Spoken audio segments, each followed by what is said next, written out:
Well, it's been a few days since I made my last video because I was horrifyingly sick for a few days. I've gotten over it for the most part, but my voice still sounds like complete garbage. And excuse me if I have to cough halfway through this video and mute myself. That's just how it is. I will try and sound as good as humanly possible. Anyways, well, since coming back, I made sure to look at some of the Canadian polling because I love to talk about polling. And what I noticed was that outside of just that one poll that showed the Liberals and the NDP tied for second place at 22%.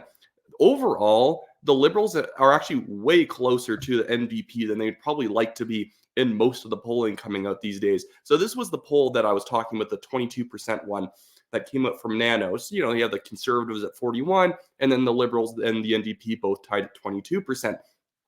Now, even I, at the time when I saw that, like actually has been happening a lot with the polls, I assumed, well, this must be some extreme outlier. Not that I don't believe the polling, but every once in a while you see a crazy result, and it probably isn't really representative of the general picture of the country. But just look at this. This is just 338's website of all the federal polls, and it shows so many polls in the last couple weeks or last week or so where the Liberals are only up about like 5 to 5, like 2 to 5 points above the NDP, which is not a fantastic place to be when you should be the party. You're like, again, the Liberals are the natural governing party of Canada. The NDP is some third party afterthought. The NDP is never going to come close to winning an election. The Liberals should always be like 9 to 10 points above the NDP.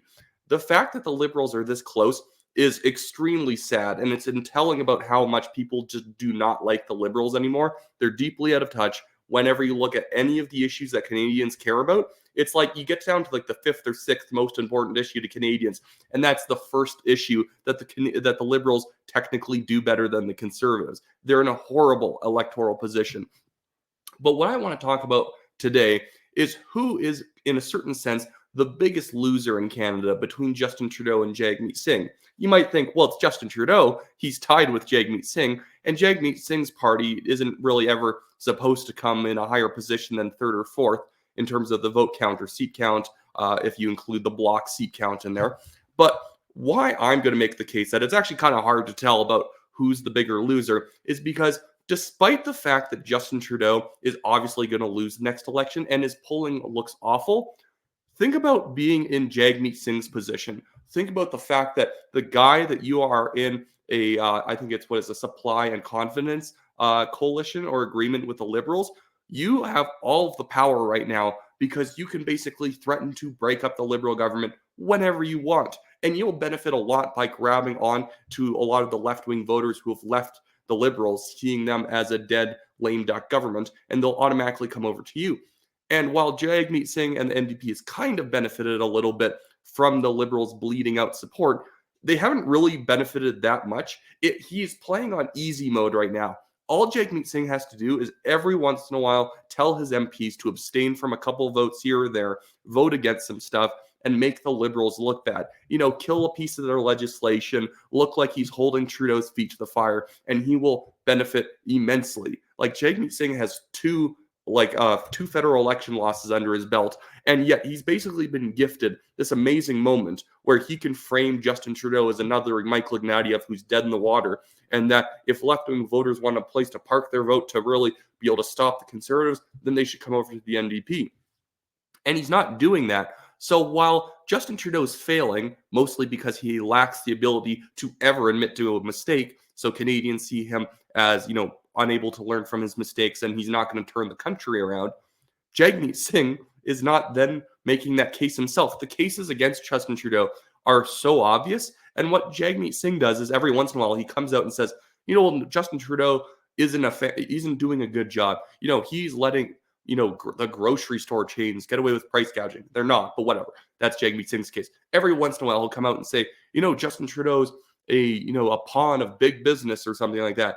And then he doesn't actually do anything to hold Justin Trudeau accountable. Again, Jagmeet Singh's criticisms of Justin Trudeau are completely fallacious, and most of the time it just results in him saying, Justin Trudeau sucks, but I wish Justin Trudeau would do his policies even harder than he was before, because that's really what the NDP represents. It's just a more left-wing purist version of the Liberals.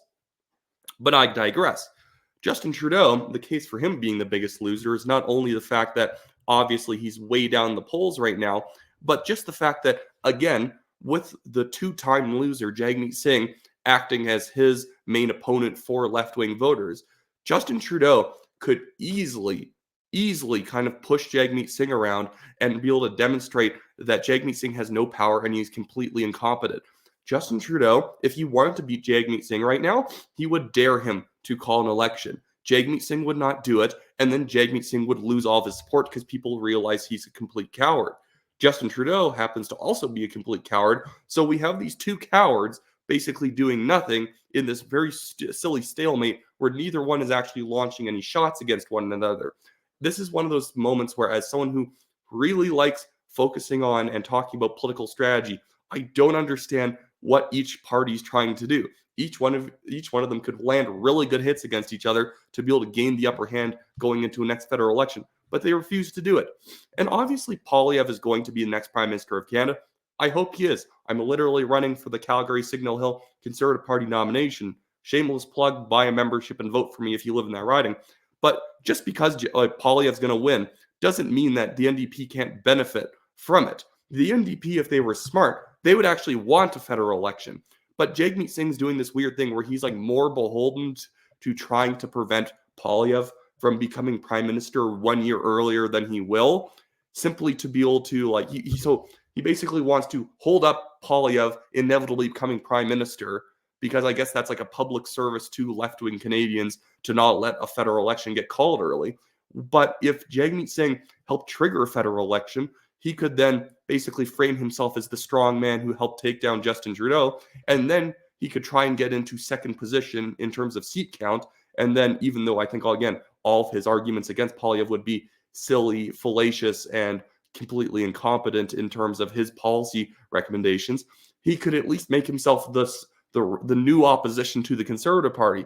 But because Jagmeet Singh lacks any political instincts at all, he's basically laid down and died 2 years out before an election. And Jagmeet Singh and Justin Trudeau's financial situation in terms of their fundraising is horrifyingly bad. We talked about this in previous videos. The Liberals have only raised about $9 million this year, and I think the NDP's raised like 4.8 million or 5 million. And the Conservatives have raised $23 million. Both of these parties are completely broke.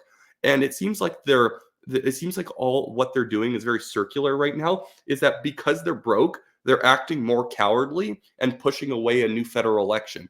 Even like the Trudeau Liberals making a lot of dishonest pot shots at Pierre Poilievre, but they've never been really taking him on in a direct manner because they're really scared of Pierre Poilievre. So they make these like weird, oh, I know Poilievre's a mega conservative or whatever, but they'll never actually criticize any of Poilievre's real policies, because that might actually damage the Liberals, because it would demonstrate what the Liberals value or don't value. So they're just trying to stay out of it as much as possible. Same with the NDP. But if each party actually got more aggressive, they could solve their fundraising problems. So because their fundraising sucks, they're trying to avoid a next federal election.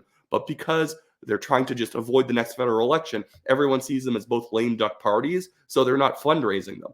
But anyways, that's just my voice is giving out a little bit here, so I'm probably going to end it here. But this is one of those things where you don't have to like the NDP or the Liberals. I definitely don't. But you almost get frustrated at seeing people running these parties who don't understand just political strategy or how to play a political game properly. Anyways, so I still have my fundraiser linked in the description of this video below for my Give, Send, Go. I'm in an ongoing lawsuit with a billionaire. I'm winning that lawsuit. It's a stupid defamation case against myself and the National Telegraph. We're winning because they have no evidence against us for whatever we said that was supposedly defamatory.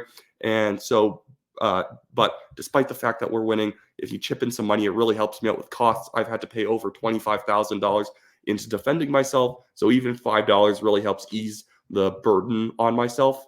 And other than that, I'll see everyone on a day where I sound less crappy.